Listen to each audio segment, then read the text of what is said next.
We are back discussing the budget for the year 2020-2021. This budget is coming on the background of a very difficult operating environment. COVID has been negative for the economy, both locally and at a global level. We are coming off a growth rate, which is about 2.5% in terms of GDP growth rate. There's a little bit of hope in terms of this recovering to 5.8%. So a difficult environment, a difficult balancing act, the first budget for Ukur Yatani. Let's start with the macroeconomic backdrop of this. Churchill, give us your views of this and help us paint a picture. What have we had? Did we expect it? And what are your thoughts on it?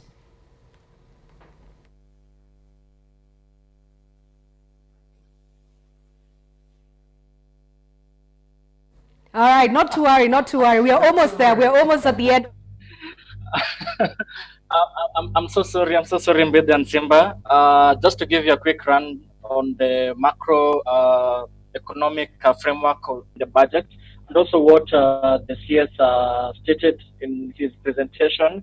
First, let me say that he stated that this budget is geared towards building jobs. And just looking at the numbers that we've had, even from the economic stimulus package, we're saying Kazi Mtani is expected to have 200,000. So far, I think it's around 16,000 if I got the figures correctly. So it's expected to be scaled upwards to 200,000 towards people in settlement in the urban areas, 10,000 teachers, 5,000 health workers. But to me, I see that's temporary measures. It should be something which is more sustainable.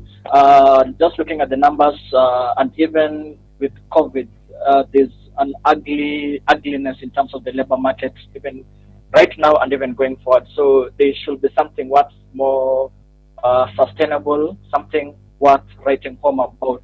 So that's one. The other issue, if I may just speak on the macro level, is the Big Four agenda.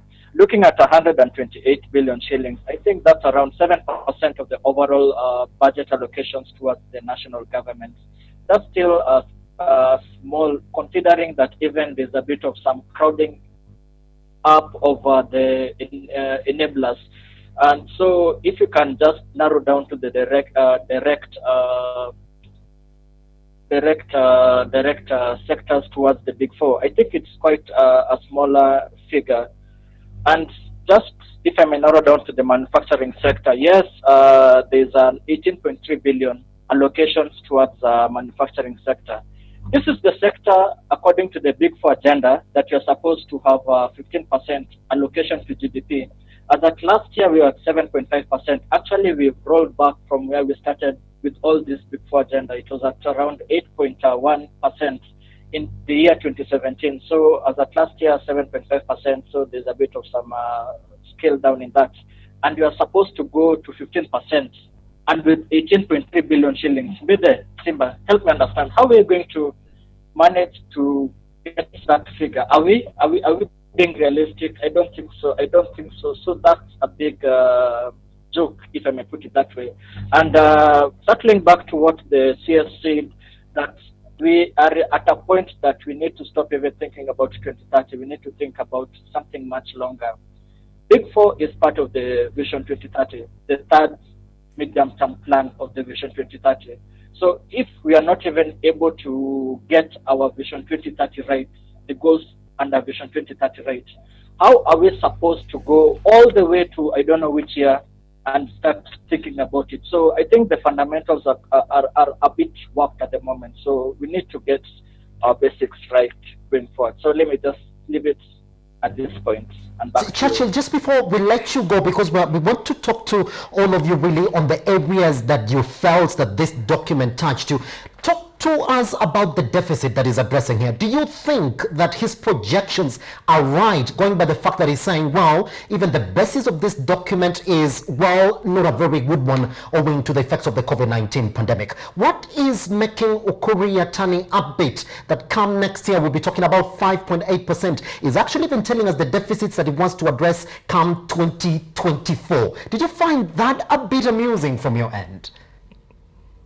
I think it's a bit optimistic if we compare with where we are in the current financial year vis-a-vis what's expected in the next financial year. So in the current financial year, we expect it to end at 8.3%. And so compared to what is the expected to the next financial year at around 7.5%, that's where the optimism comes about.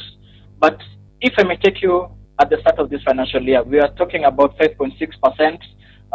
We went up to 5.9%, up to 6.2%, and now 8.3%. So there's that, of course, worsening in the fiscal deficit as the year goes by. And that could even be the case even going into the next financial year. If revenues underperform, we may end up even getting more in terms of borrowing, and it balloons even the fiscal deficit. That's one angle towards it. Another angle is we've been talking about the V-shape that I spoke about. Treasury is quite optimistic that after a decline to 2.5% this year, will rebound back to 5.8%. But in the event that even though those growth targets don't pan out as expected, we're likely to see the denominator of the fiscal deficit even lower than what has been projected by Treasury, and it balloons even the fiscal deficit. So I can say that we are already off tangent. We were supposed to be at 3% by 2023-2024, the East Africa Community Convergence criteria. But I think by and large, we are still just going off trajectory. So that is a big concern, even not even getting into the absolute numbers of 823 billion, which you are supposed to borrow in the next financial year. So that is a big concern. And speaking of that, let me just bring out this point about the issue about medium-term debt management strategy. Looking at that document, which was passed in February, the target in terms of net financing was supposed to be 60% towards external financing and 40% to the domestic financing. But what we are seeing in the budget documents currently, what will be expected to pan out in the next financial year, we're seeing a 58% from domestic sources and 42% in external sources. So that tells us that there'll be a crowding out of the risky borrowers, Chebet, Eliud, and even me. So as banks will prefer now to give to, as banks will prefer now to issue their monies to the government rather than risky borrowers. And that will be a concern even to the common mwananchi. Maybe, I think, before we get into the crux of the breakdown, and thank you very much for that, I think maybe we can just get some opening remarks as well from Chebet, and then we can be followed by Eliud. Then we can start to take the questions on a one-on-one, because I'm very interested to hear from Chebet. Chebet, was this a kumbaya? Should I go stand on the corner and sing? Were you happy? Were you disappointed? Are you neutral? I mean, we just got the news. It sounds optimistic. For some reason, I find the current minister almost trustworthy. I really believe that he has my interest as heart. Honestly, I've been following him for a while, and he's a very sober, a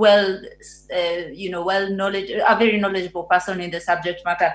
I did, however, feel like he was a bit out of touch when he said, on his 8-pronged strategy, MSMEs de-risking lending to people like me. Then he then said, because we will not be able to enjoy traditional lending. I'm thinking we don't want traditional lending, that it doesn't work for SMEs at all. MSMEs, especially like me, who we thought that credit information sharing would mean that I don't have needing collateral as my traditional collateral, that my historical data becomes the collateral that I need to borrow, for example, yeah?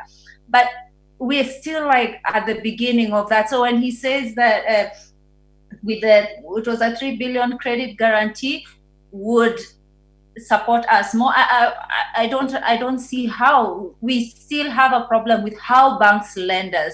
And then I don't know, Churchill, maybe you can touch on this. I saw that he got closer to hedge funds and venture capitalists, and he touched on that. I don't know. We have found new friends in people such as venture capitalists, angel capitalists, because traditional banks still do not get the gist of how to work with us. So I'm a bit confused, like, why are you crouching on our friends? Because traditional banks have never been our friends. So this was a bit confusing for me. I was happy to hear, a strong push towards the Made in Kenya initiative.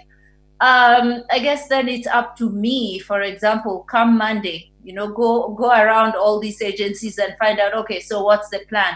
Because I guess once all of this is out there, it's up to me to find out how do I benefit from all these actions that are supposed to support SMEs. I did feel that, there was a lot of money going to like, for example, Kazi Mtaani. How does that really translate to the bottom of the food chain in a way that is tangible? Clearing drainages. How long does somebody work to clear drainages for them to change their lives? Man, I feel like we could do better. No, for real. Like, you get what I mean? How is Cosign, absolutely. How is that changing someone's life if that is the plan? What was the other one? All those things. Man, we need a sustainable approach to reducing youth unemployment. That I have employable skills that I can then take to, basically bankable skills. And that is not really changing livelihoods. And then finally, a lot of these interventions were for 1 year. And we know that 1 year is not enough. So you said, oh, we'll hire ICT support, how many interns for ICT support? And I was like, where are the laptops for this ITC support? I'm serious, for real. How? Yeah, ICT support. Where? How are we helping these young people if they don't have internet, if they don't have access to those laptops that we were promised years ago? Like, how is that a plan? And then it's for 1 year, okay? When does 1 year start? Churchill, Minor, help me understand. When do we start counting 1 year for real? Because come the next budget, we'll be like, oh, it's already 1 year. We need when do they start to hire these people? By the time these guys are hired, 1 year is up, and our intervention needs to be a bit more sustainable than the 1 year that they kept talking about. So I was a bit, okay, so now it's up to me to just now start walking around government agencies to know when the timer started. All right, Maya, we may want to bring you in here, and I would like to think that towards the end of his reading today, that's where it touched you mostly, because he was talking about tax here, tax sustenance here, tax here. So talk to me, what did you feel generally about this document, especially in your area? Yeah, thank you so much. And I hear the sentiment from Chebet and also the comments from Churchill. I think the CS has had a rough time because, again, of the things that have been happening. So it has been very difficult to plan around the uncertainties of the pandemic. What I would say is, in terms of taxes, we might continue experiencing challenges of revenue collection because basically people don't have money to even pay those taxes. We are in the tax season right now. People are supposed to pay their installment taxes and balance of taxes in April 30th this year.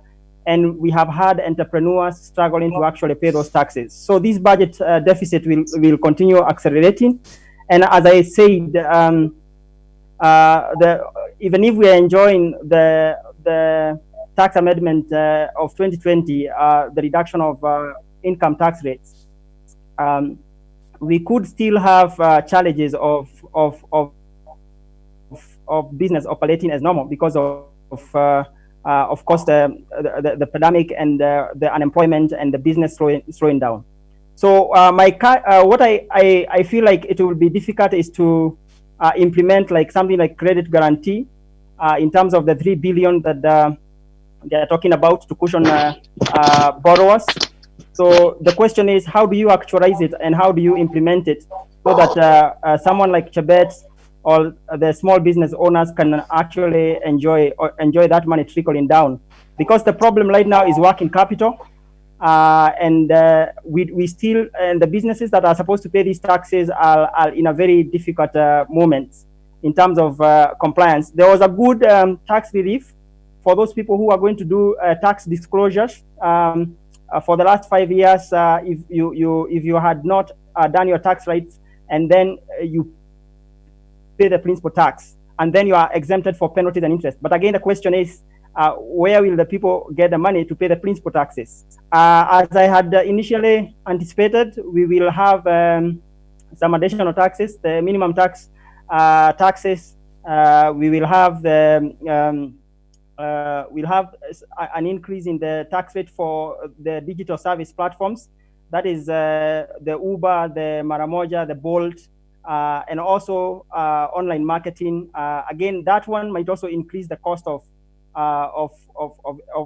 purchase of these services, because most likely these companies are going to push these costs to the end consumer. But generally, it is it is not a very aggressive budget in terms of pushing the burden of tax to people. There are quite a number of incentives for manufacturing, and of course, we have had some people being affected with some exemptions have been removed. So some few will be affected slightly, but ideally that would be my comment at the moment in terms of what the CS has given us. All right, thank you very much. We are joined again by Cyrus, who's joining us from Kakamega. Cyrus, can you hear me? Hey, all right, as we await for Cyrus to come in, I think that's a very good roundup in terms of the views that we are hearing. We are hearing it's not a very aggressive it's not a very aggressive budget. It's a good budget. There's some good incentives. We are joined again by Cyrus. Cyrus, can you hear me?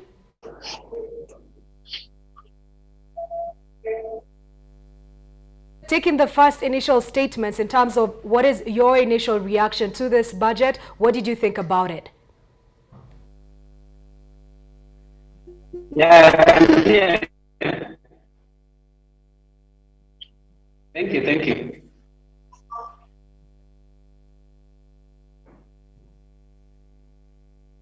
Cyrus, welcome back. We are taking the initial reactions post the budget statement. You're at the county, you're seated in Kakamega. Are you happy as sitting in the county government of Kakamega? Does this budget involve the counties? Do you feel like there's money that's trickling to the counties and helping them mitigate the COVID-19 impact on the economy and the finances in the county level?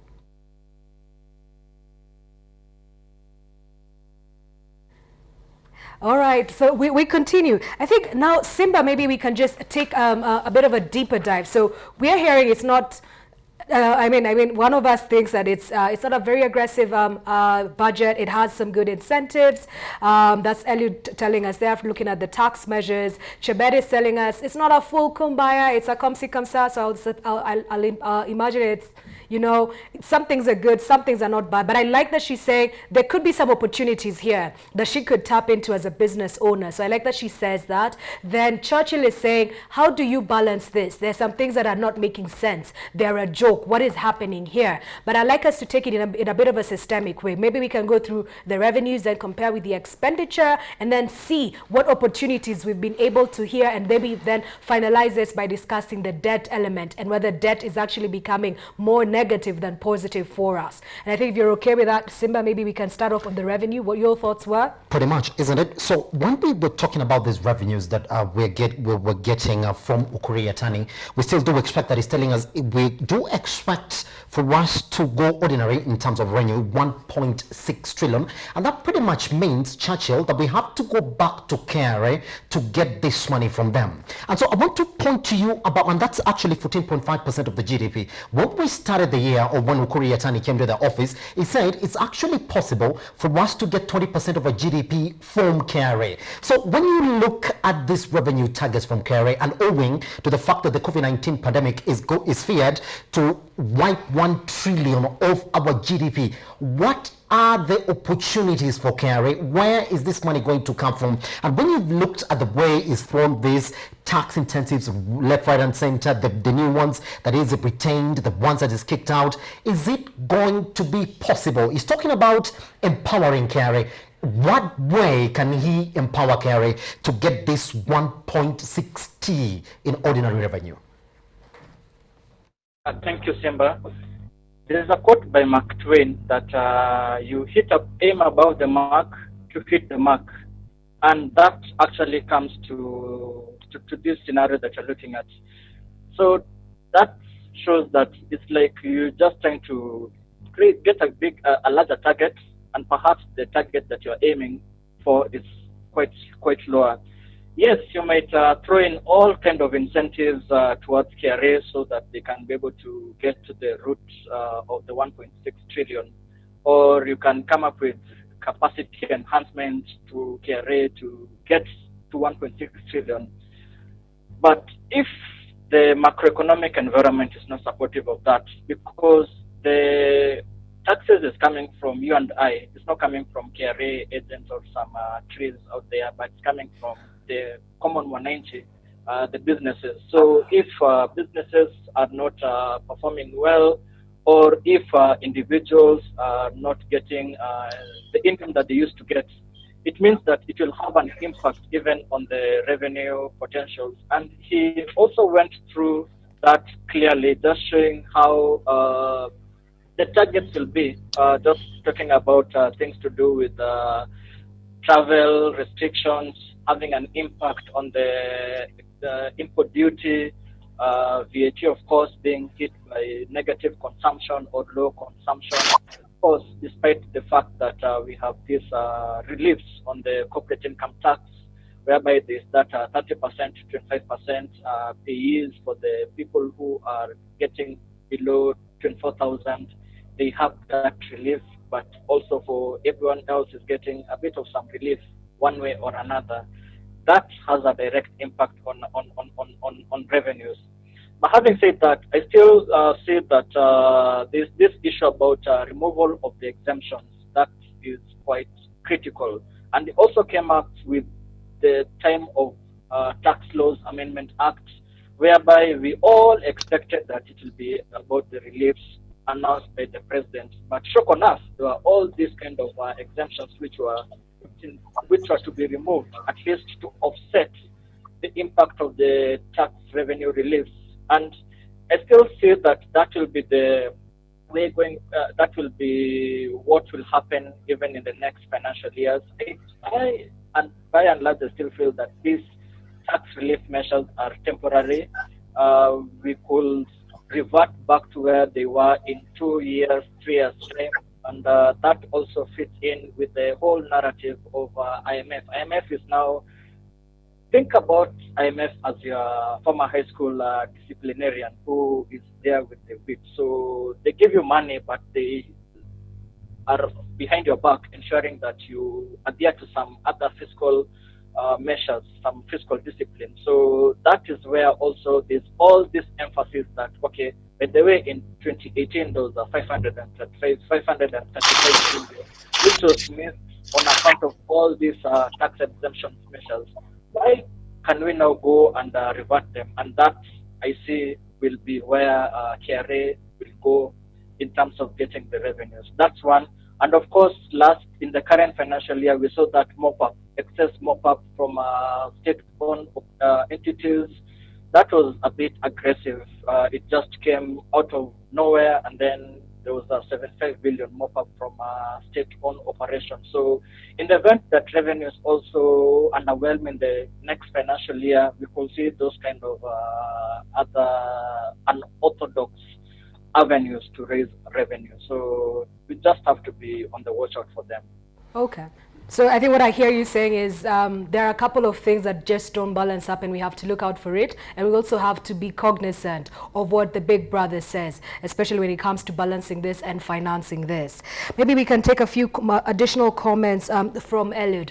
You're bringing in the context of, yes, there are tax measures, there are incentives. Maybe you can walk us through what was the best incentive that you had today. What does this mean for the SMEs and the MSMEs? Because that's a space that you're actively engaged in. Yeah, I would say manufacturing, of course, that's a good incentive. It's a good strategy at the moment, and I think it's in line with the Big Four agenda. So that could be an opportunity. The tax relief for backlog of taxes for the people who had erroneous tax, that's a good one. But the problem again is, as I said, it's how to implement. The maize exemption is also a good one. The one for ambulance services being exempted is also a good one. I was expecting an increase in the income tax for residents from 10 to 15%. He didn't mention that, but he said that the threshold in terms of those people who earn rental income from 0 shillings to 15 million will be in the same bracket of 10% for the monthly rentals. So there was chances that would go to 15%. So it's good, maybe probably if it's kept at 10% at the moment. And so basically, so there are quite a number of incentives here and there that people could tap into. We are still really looking forward to seeing the impact of digital tax service, how it is going to impact, because here we are talking about foreign investors. It might have some impact on the people doing direct investment, because if you look at companies like Uber and other Netflix and other social media platforms, these are people who are non-resident, especially investing in this market.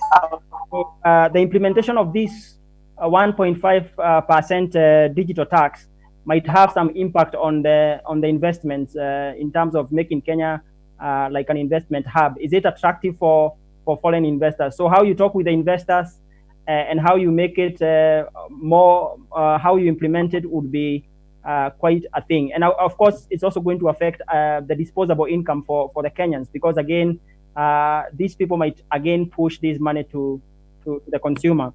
So yeah, so ideally those could be the highlights of the exemptions and the areas that I have captured. Maina, if I may, therefore, because I really want to ask you on exactly what sort of tax measures we've seen the Ukuri attorney really push into businesses in the country, and I want you to tell me how potent these businesses are, because there's this feeling that yes, you're giving us tax reprieves, but then these businesses are not that many or they're not that developed. Case in point, mobile phone parts. If you are in the business of assembling mobile phone parts and computers, then you are going to get your parts import duty free. We're talking about the leather sector. If you are in the industry, therefore, of the leather industry, anything that you use to manufacture your leather, you're going to get it at 25% duty rate, sorry. And then we're talking about electrical parts and accessories, 35% import duty rate.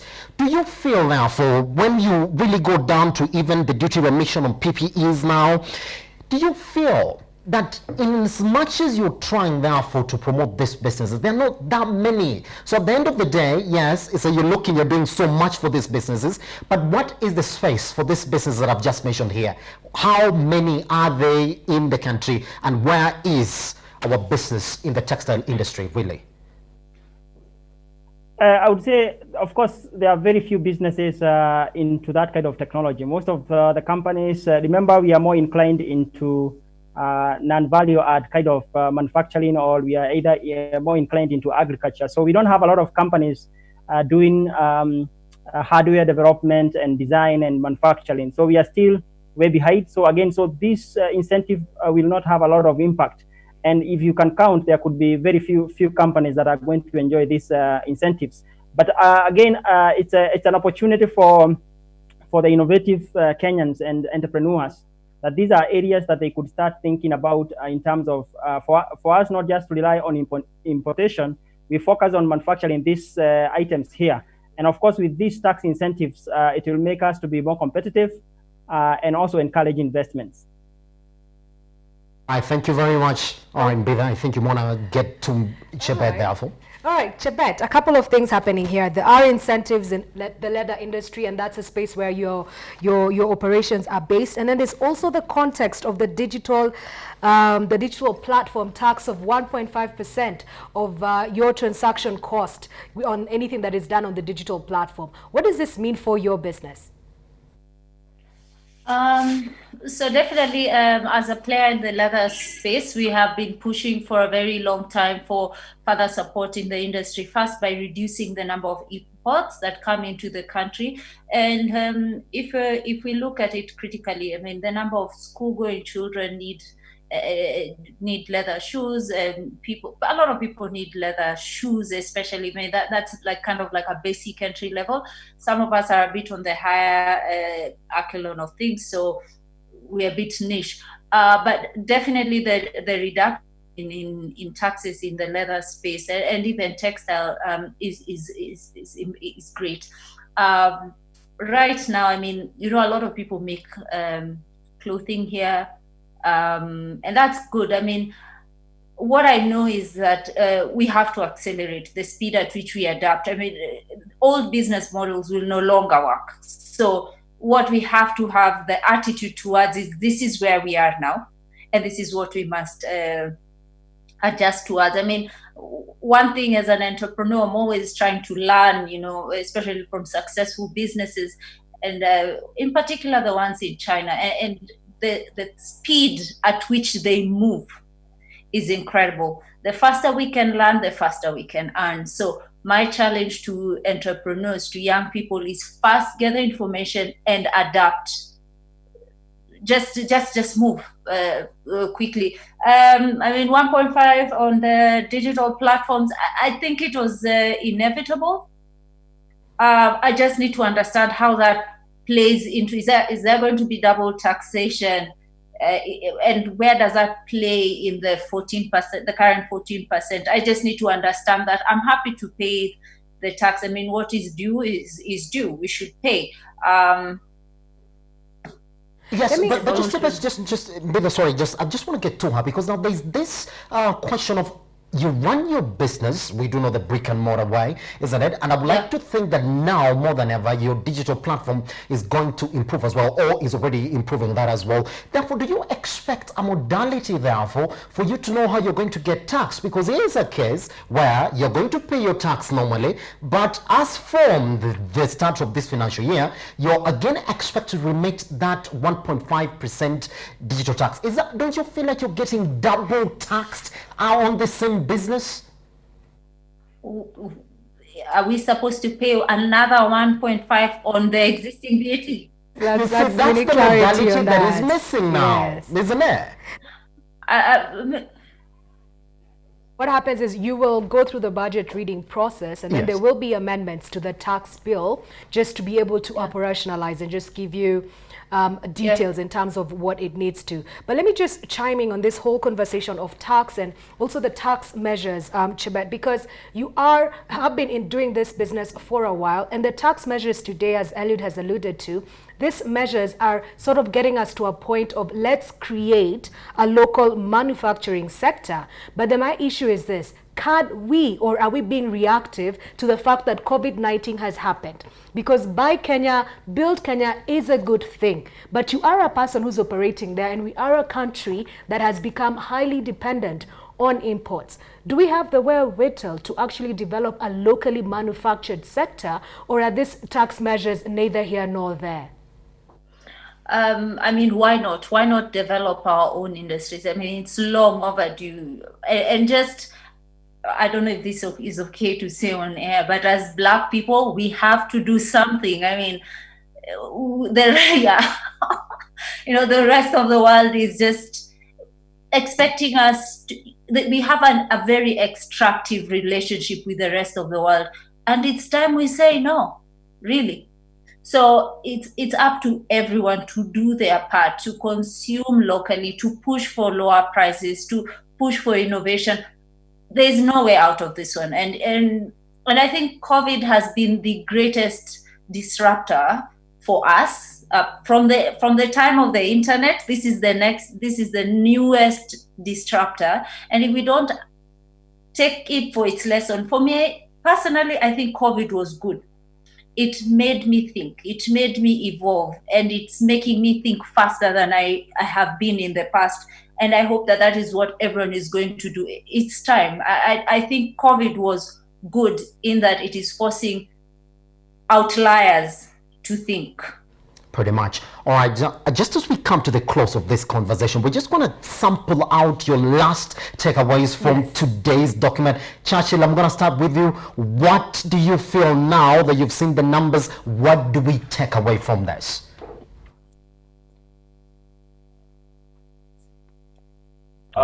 Thank you, Sina, for that. Looking at the numbers, hardly no surprises here.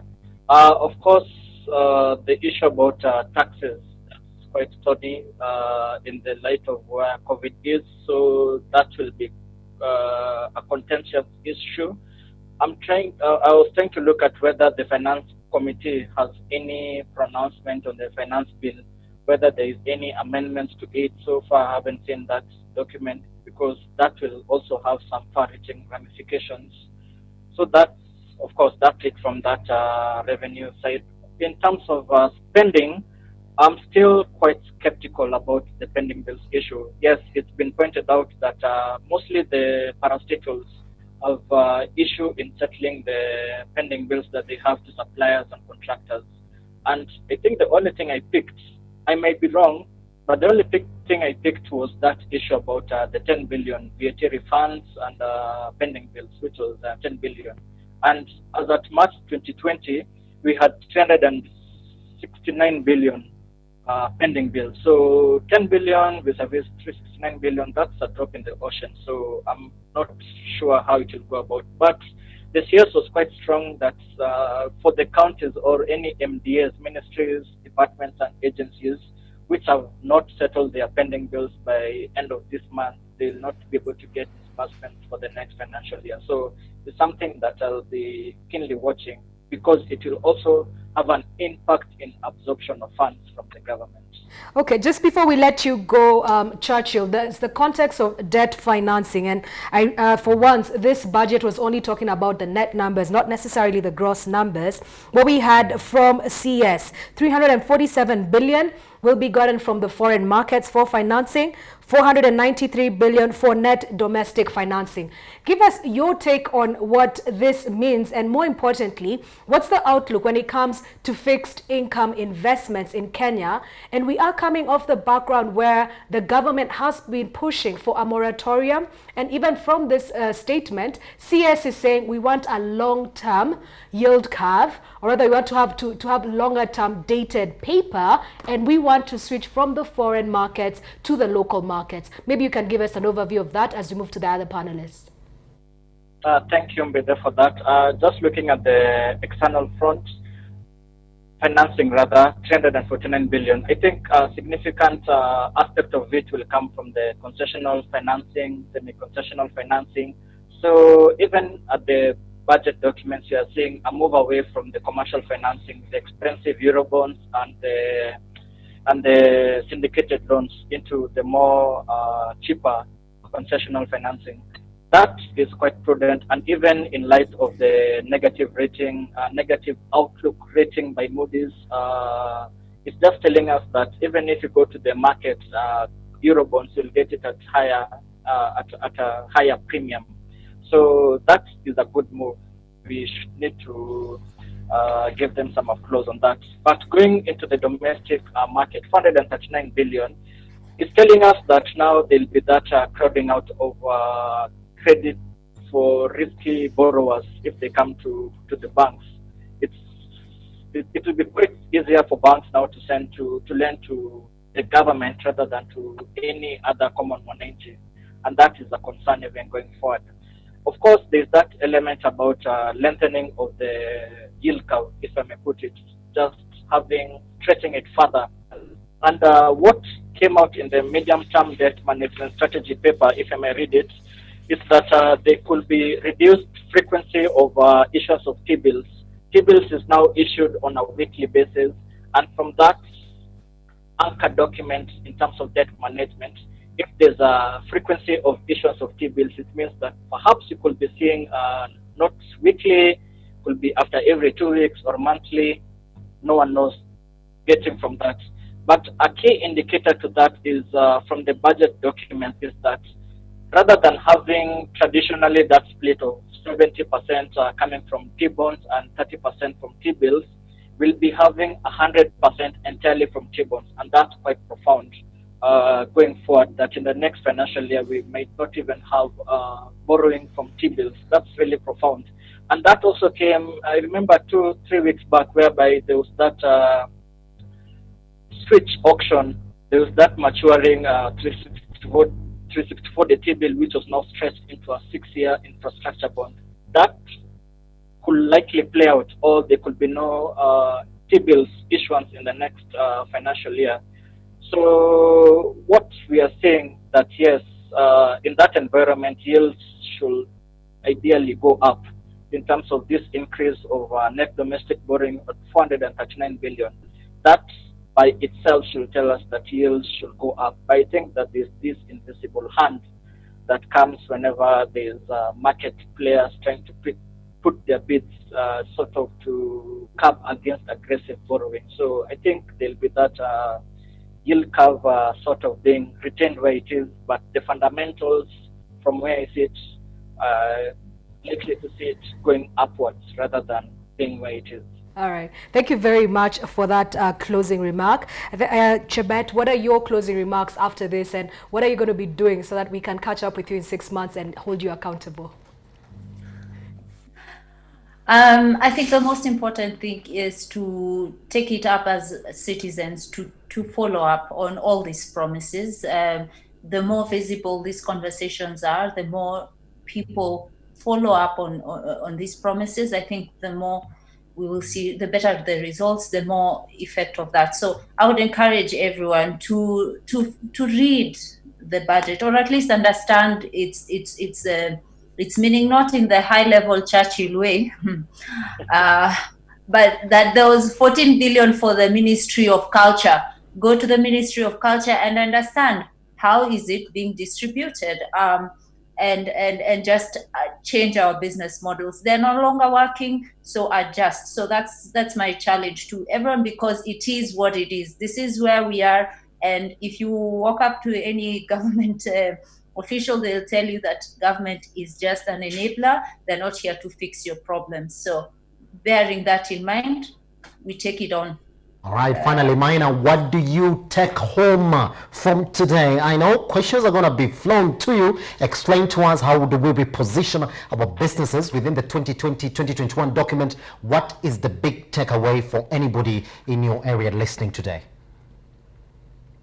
Yeah, I think on our side, in terms of tax compliance and tax payments, we still urge the citizens to familiarize themselves with these provisions, and also try to grab the opportunities that are there. My big take today is the issue of credit guarantee for small businesses, because right now most of the entrepreneurs are really struggling on working capital because of the impact of the pandemic. But ideally, we still have some days to go by, because we haven't really felt the complete impact. The impact of the pandemic could continue to the end of maybe the year, to even overflow into next year. But as for now, I think we will just continue urging people to familiarize themselves with compliance issues that they really need to look at, so that you don't miss on these opportunities. Very much. Thank you very much. All right, and that's in there, isn't it? That's it from us. It's certainly been a pleasure. Thank you very much. And this our I beg your pardon, to our panelists, Churchill, who is a macroeconomist at Genghis Capital, Elliot Miner, who is our tax consultant as well as a strategist, and Chebet, who was actually joining us and is a business owner focusing in the leather industry. But last but not least, Simba, who also hosts a show here at Metropole TV, Business AM. It was such an honor and privilege to have you here, and I'll give you the honor of wrapping up and giving us our outro for today in line of this budget with your closing sentiments. Fantastic. So this is it. We've seen the document, not much of a surprise, and you've seen exactly where the money is going to be spent. Not to worry, we shall be here to interpret it for you, and I know pretty much sure the conversations around Mbive Show for the next couple of days are going to be exactly how you need to interpret the budget 2020-2021. Thank you very much for being part and parcel of this conversation today. We promise we're going to sample those SMSs and those responses via our social media platforms, and we shall be relaying those responses back to you. From us here at Metropole TV Studios, it is a good evening and a very successful start to you 2020-2021. 2021.